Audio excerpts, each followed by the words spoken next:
Welcome back to the Jim Bohannon Show at 1-866-50-JIMBO, 1-866-505-4626 on the Bohannon Show. As we are talking tonight about actions taken by the Supreme Court.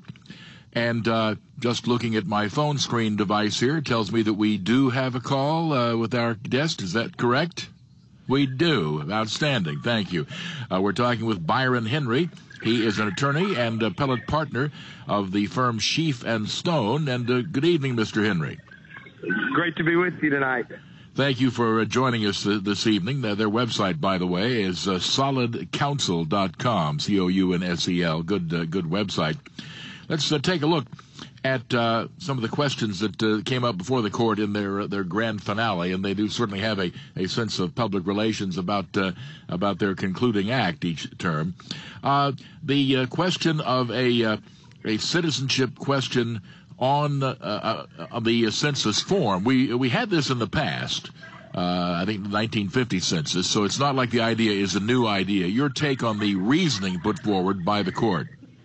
Yeah, this was a decision that was pretty much for conservatives, saying the courts don't have much of a role to play, sticking their nose in decisions by the executive branch to add questions such as bland questions such as citizenship, which the court doesn't seem to have a problem with. Generally, 4 justices saying, hey, listen, if they're doing it for the wrong reason, you got to second guess them. And Chief Justice Roberts, as he has done in some cases, kind of taking a middle ground and saying there's nothing wrong with a census question.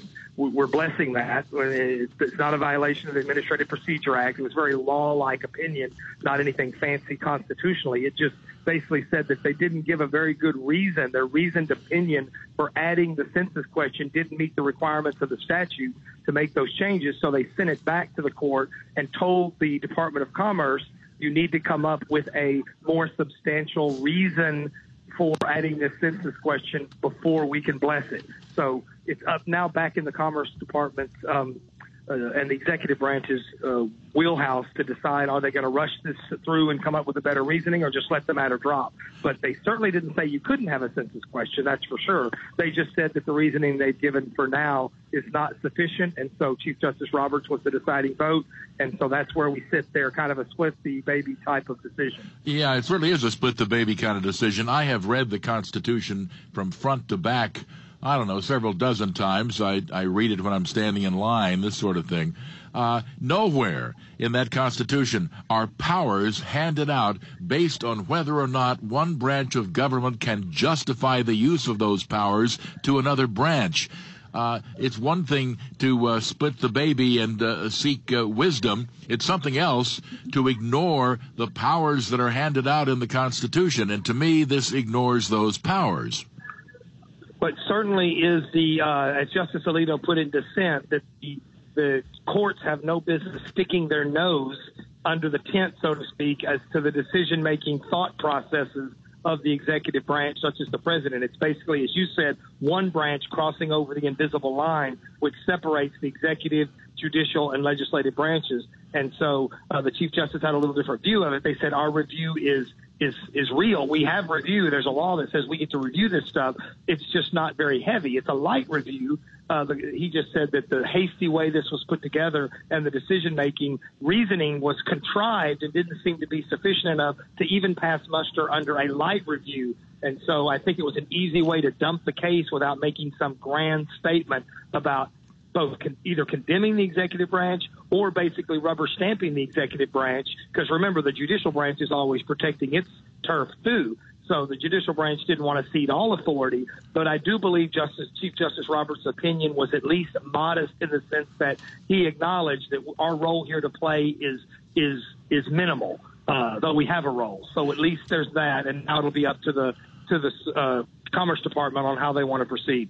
This strikes me as the kind of issue that, again, it skirts the central point here, and that is, let's start, I suppose, with how a law can grant the courts power that the Constitution does not. You say that this jurisdiction for the court is based on legislation. That's right. The Administrative Procedure Act says that when you change rules, regulations, and issues such as the whether to add a census question, there is a review by the court that that the executive branch has basically plenary authority as long as the decision is not arbitrary or capricious.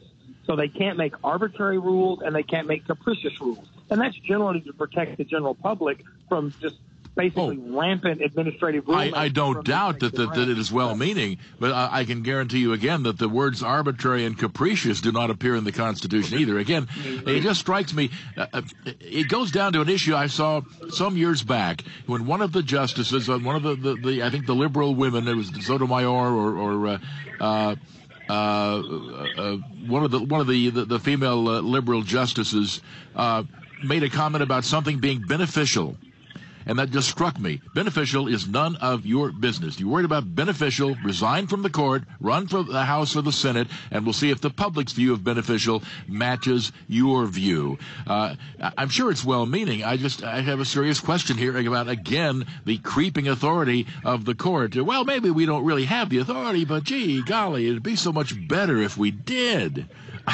Is that how we're going to run things in this country? I mean, but you've got a good point there, Jim. And remember that conservatives can fall under that hypnosis as well, that thinking, well, if we can't get something done legislatively, now that we have 5 conservatives on the court or we have a Republican president, we'll just go to court and use the courts to make policy. We always have to remember as constitutional conservatives that sauce for the goose is sauce for the gander, of course, and we do not want unelected, life-tenured judges and justices setting policy. As you said, if they're going to set policy, they need to resign and run for the legislature. But conservatives have to, and Republicans, but conservatives especially, that believe in the Constitution and believe in what it says and that the original public meaning of that document actually means something, you have to cabin your excitement when you win something at a court level that the court shouldn't be stepping into. And I agree with you that in this case, I think the judiciary is peeking its nose under the tent, but you got to stay consistent and remember that I don't want any court victories that aren't constitutional, whether that's good for the Republican Party and conservatives or bad for the Republican Party. Agreed. Absolutely. I don't want that either, any more than I would want, for example, executive orders to be overused by a Republican president as compared with what's been used by a Democratic president.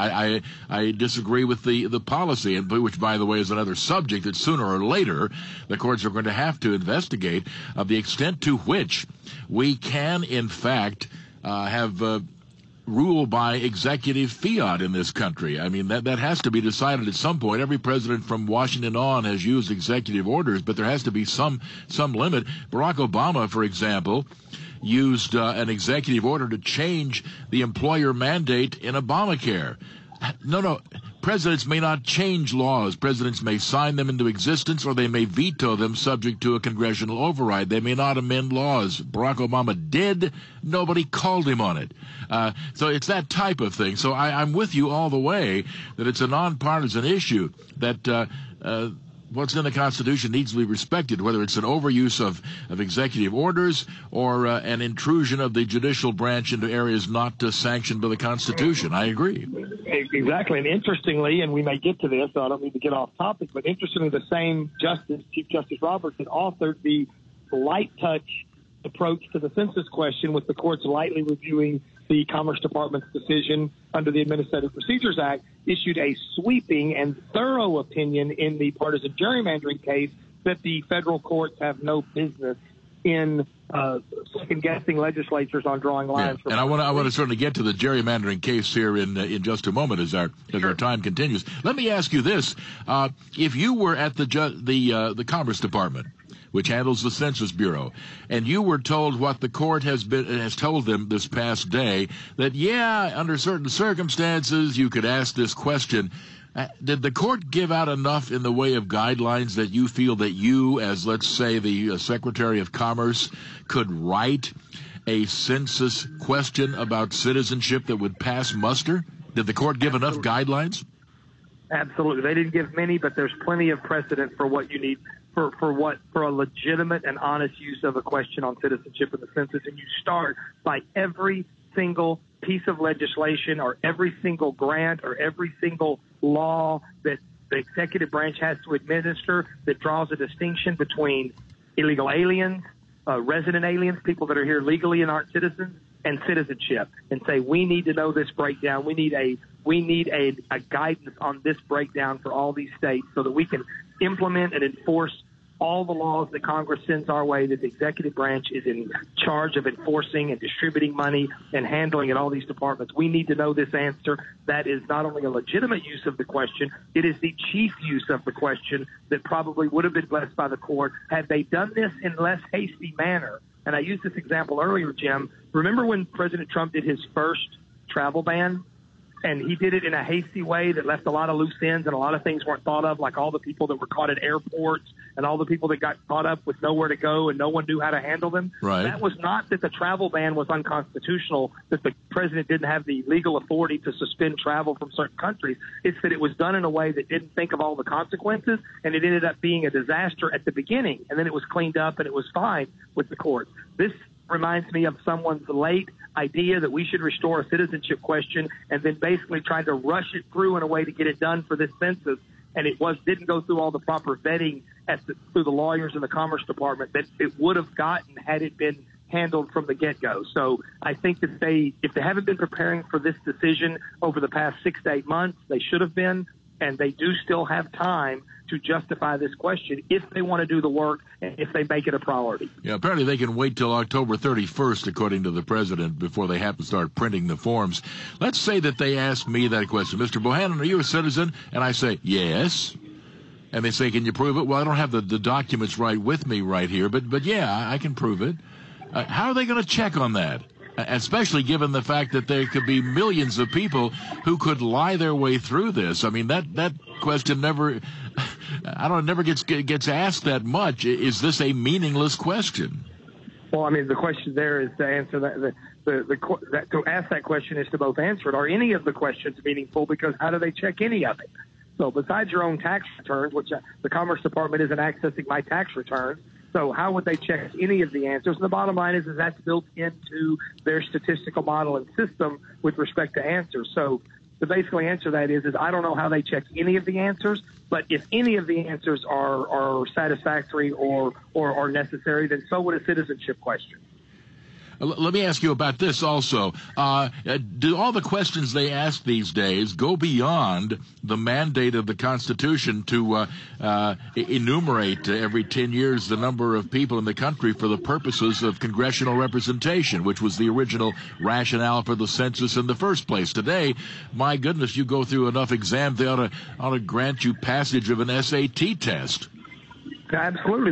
The one thing that the Constitution requires is an actual enumeration for purposes of setting the House.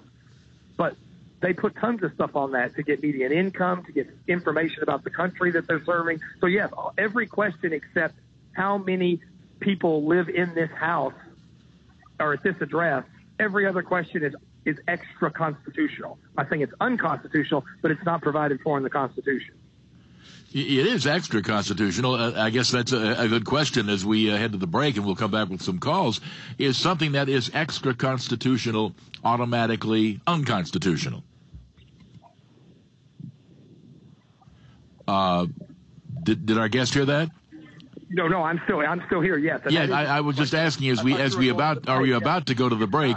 Is something which is extra constitutional automatically unconstitutional? Got about 30 seconds. No, absolutely not. I think Congress has a lot of reasons for asking questions. I mean, the census doesn't say you can only ask this question. Congress has to ask that question. I mean, you could get into a debate is most of the federal government unconstitutional because most of the things it does is not in the Constitution. That's probably a separate call, a separate night for us. But setting that aside, and should they be doing 90% of the things they're doing, I believe that Congress can do some other things as long as it's not prohibited from doing it in the Constitution. There's some things that they could do, and it probably, if they're going to have a $2 trillion budget, it's probably a good idea to know about the demographics. I would agree.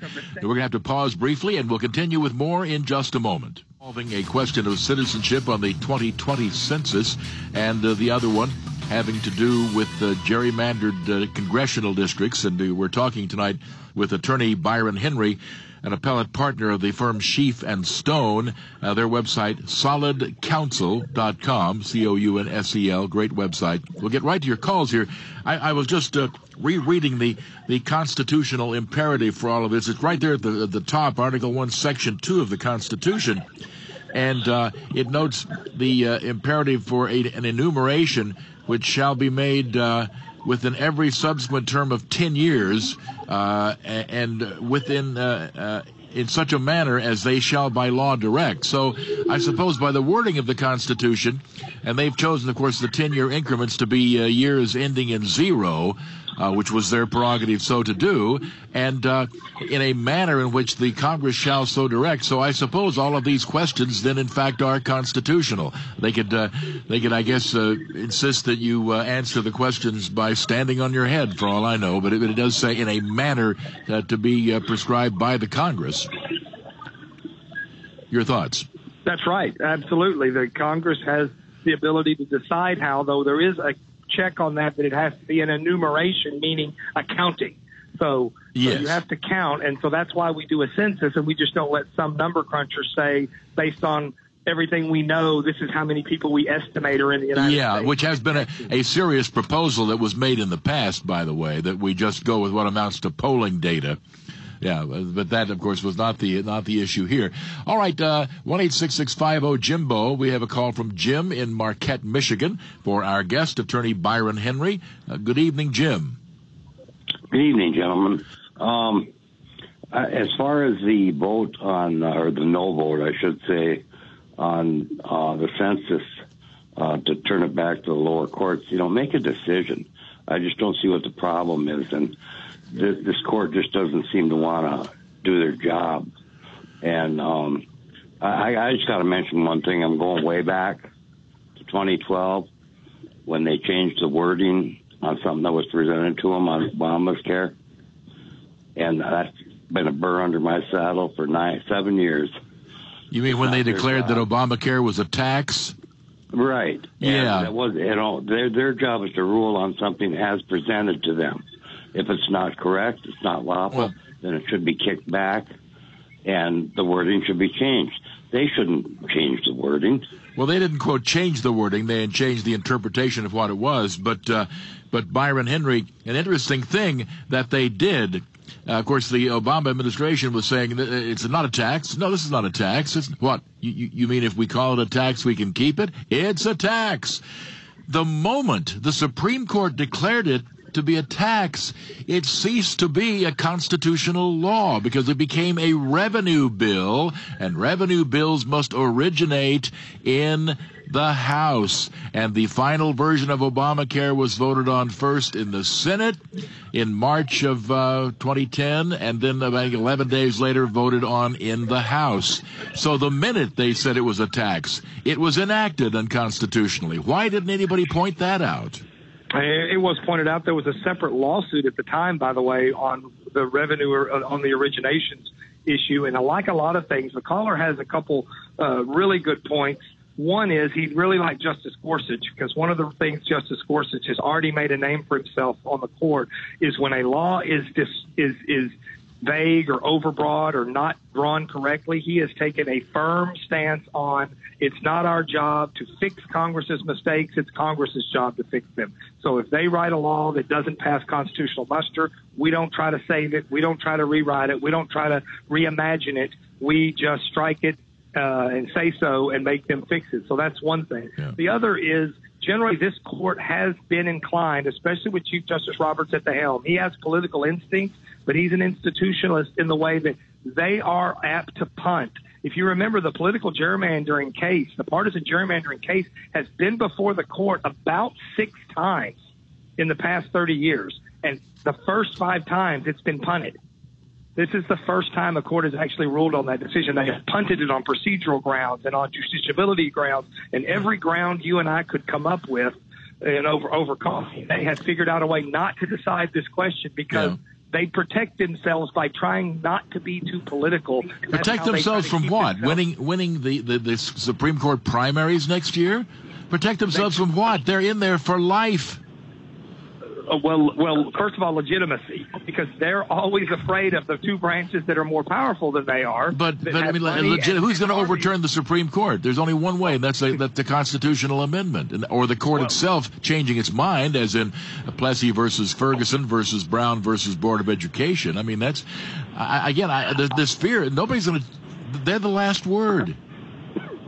Well, there's debate on whether they should be the last word. Setting that aside for a second, okay. That happens at Federalist Society events often is, should the Supreme Court be the last word? The real issue is the court is always leery of the other two branches, and they believe they're not political. They believe the difference between them and the other branches are we do law, they do politics. So they go out of their way, and a lot of times it's members of both wings of the court. Some liberals do this as well, though it seems to be a disease that conservatives catch at a higher rate than liberals, and that is we shouldn't stick our nose into politics, and if it seems like we are, we have to step back. Okay. We have to step back, or the public will think we're just another senator or a legislator up here in a robe, which a lot of us do anyway in a lot of cases. Well, they are. They act like an unelected, lifetime, tenured legislature.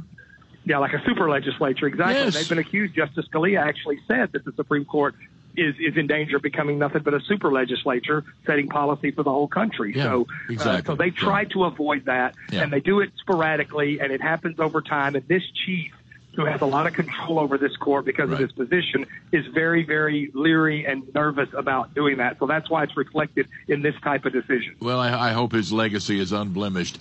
David in Creston, Iowa. Good evening, David. Yeah, that's pretty interesting stuff, Jim. I listened to you a little bit earlier. You were wondering how we could ask people if they were American citizens or not, or whether we know it, and how to find out whether they are or not. The perfect way that I think would be to identify these people is with a scan, either in the eye or the DNA. DNA isn't going to tell you anything. I mean, my goodness, you can be of any lineage whatsoever and be an American citizen, David. Well, I know, but you have to go through the government in order to verify that they are, number one, okay, and then to find out whether it really is the person. Well, I'll put it this way. Are technologies applicable, in your opinion, Byron Henry, in the notion of determining citizenship? Well, certainly we could have some sort of national database or identification system or registration system, which with today's technology is feasible. Of course, a lot of people, especially a lot of conservatives and privacy groups and experts, have long argued against any type of national database or verification system because of all of the nefarious purposes such a database could be put to use other than just verifying citizenship. But certainly we have the means to physically make people show up somewhere and register under penalty of law with their DNA or an eye scan or a fingerprint or a number or a card. But lots of privacy groups and the Constitution may have something to say about this as well at the federal level. That we've been leery of that just because we don't want to centralize that kind of information and power at the federal government level. We'll take a break and be back in a moment. Welcome back to the Jim Bohannon Show at 1-866-50-JIMBO, 1-866-505-4626. We're looking at the last day of the current Supreme Court term and the consequential decisions made. One, of course, was that for now, a citizenship question, as it has been worded and as it has been justified, is not going to be allowed. But the administration will scramble to try and adapt to what the court said. The other issue was the issue of the court getting involved in areas of gerrymandering, of those odd, squiggly-shaped districts. Obviously, this is always a political issue. Of course, the two cases that were chosen, North Carolina, where the Republicans were in charge of the redistricting process, and Maryland, where the Democrats were. I saw that firsthand and had my representation changed by pretty egregiously going out of the way to mess over Republicans in the western part of that state. It's always a political issue. But again, I guess the question, Byron Henry, is was the court right in saying, well, it's just beyond our ability to rule here? I mean, this does determine control of the Congress in many cases. Is that really beyond their power? I'm not saying I would have completely blown my lid had the court said that they had some role to play in the most extreme, what we would consider extreme partisan gerrymandering cases, which distort elections. But I'll be honest with you, it's Chief Justice Roberts put it best. What does that mean, extreme? How much is too much? I mean, he basically had a parade of horribles that made any constitutional conservative cringe when talking about federal judges from across the state policing the way legislatures draw districts based on a party or a political party and projected election results. So I think ultimately the court got it right.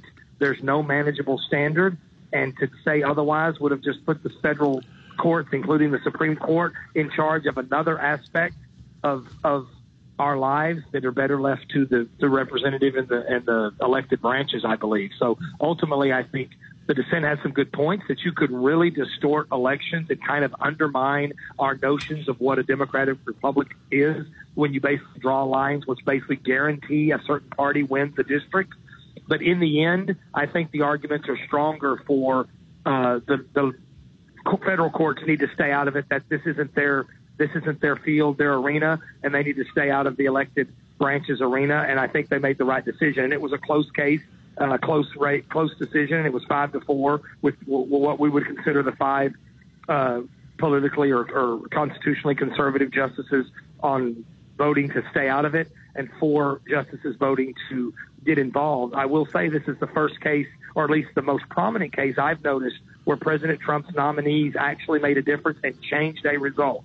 Before President Trump's nomination of Brett Kavanaugh and Neil Gorsuch, but especially Kavanaugh, there was not 5 votes to rule on this issue. Justice Kennedy was in the middle. He refused to make a decision on it. And this Justice Kavanaugh's coming to the bench actually changed the way the court ruled, because before him, this would not have been the decision. So I think that nomination actually made a difference in this arena, and I think it'll stay where it always has been. No. Fight it out at the governorship, the legislative branches, the places where you have a vote. The court did say that state courts can rule on it under state constitutions. There can be independent districting commissions, and you can have legislation. Well, some states, of course, have independent districts. Iowa has done that for years, and California, I guess, recently adopted that. There are 2 compelling arguments, of course, from a practicality point of view, against such commissions and such fairness. One is the issue of seniority. Congressional power derives directly from seniority. And if you make many safe districts in your state for either party, you're going to have members who stick around for a long time, and whoever is in charge of Congress, you're going to have committee chairs, and you're going to get pet projects and pork and all the rest that goes with that. So seniority is one argument that states will, out of their own self-interest, keep such districts. And the other, as I've noted before in the program, if you make a certain district as democratic as you can make it, just as Democrat as you can possibly make it, squiggly lines, the adjacent district by definition is as Republican as it can possibly get. And those 2 members of Congress may not agree that the sun rises in the east, but boy, they sure agree on the line on the map. Exactly, and Chief Justice Roberts had something to say about that. He basically said that when you start drawing lines, we don't protect parties, and he had a great point. The Constitution doesn't, as you like to say, you've read it cover to cover many times. It does not say anything about political parties or partisanship. And Justice Roberts said we protect individuals' rights to cast their ballot, not results of elections. So we don't police who wins an election or how a person's going to vote. And he used a couple of examples where lawsuits were filed for partisan gerrymandering because a district had been gerrymandered a certain way. The suit failed, and the other party that sued for gerrymandering actually flipped the district the next election. So the party that said they couldn't win in that district because of gerrymandering actually won at the next election cycle. And he had more than one example of that happening. So his point was, you never know what's going to happen in an election. People aren't labeled with a D or an R. It's not branded on them. They're individuals that are protected, not parties. And I think that's an important point to remember. 1-866-50-JIMBO is our number, and more from our guest Byron Henry on the Supreme Court's final day of this current session in a moment.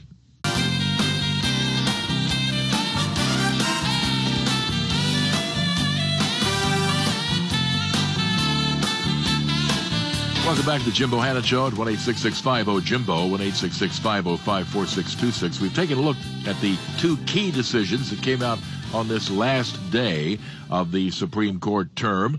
The decision regarding a citizenship question on the census form, maybe, and the decision of the court settling issues of gerrymandering and no. A follow-up on that one, that last point, Byron Henry. Does that keep the Supreme Court out of the cases of state House and state Senate legislative gerrymandering? Well, this issue was just federal constitution on federal elections, but it would basically be that the federal constitution doesn't say anything about people's votes in elections about partisan gerrymandering, which would include state races, state House, any single member district states where they have districts drawn for senators or for of course, representative or whatnot. It doesn't mean that the state constitution doesn't have a problem with it, and state courts can rule on it, but the federal constitution cannot be the basis for any court, state or federal, to rule that partisan gerrymandering is unconstitutional. And conversely, or I guess as a result of that, let's say someone loses at the state Supreme Court level, and they attempted to appeal to the U.S. Supreme Court. Presumably the U.S. Supreme Court would throw it out, I would guess, saying that if we're not competent to decide federal gerrymandering cases, we're not equally not in a position to decide state gerrymandering cases. Would that be a likely ruling of such an appeal? If a state court relied on the federal constitution to strike down state districts, the court would hear it and say, you made a mistake. The federal constitution does not speak to this issue. If they base it on state law, a state constitution or a state law, that would be completely out of the hands of the United States Supreme Court, and they wouldn't take the case at all. So the point being here is the federal constitution does not have any constraints on districting based on party, any districts, federal or state. You can find another way to strike it down, but it's not based on the federal constitution. All right. Now, then, if you look back over this entire term and fill in the blank, the thing about this last term of the Supreme Court that I find most notable is what? The mix-up of all the alignment of the justices and all the opinions.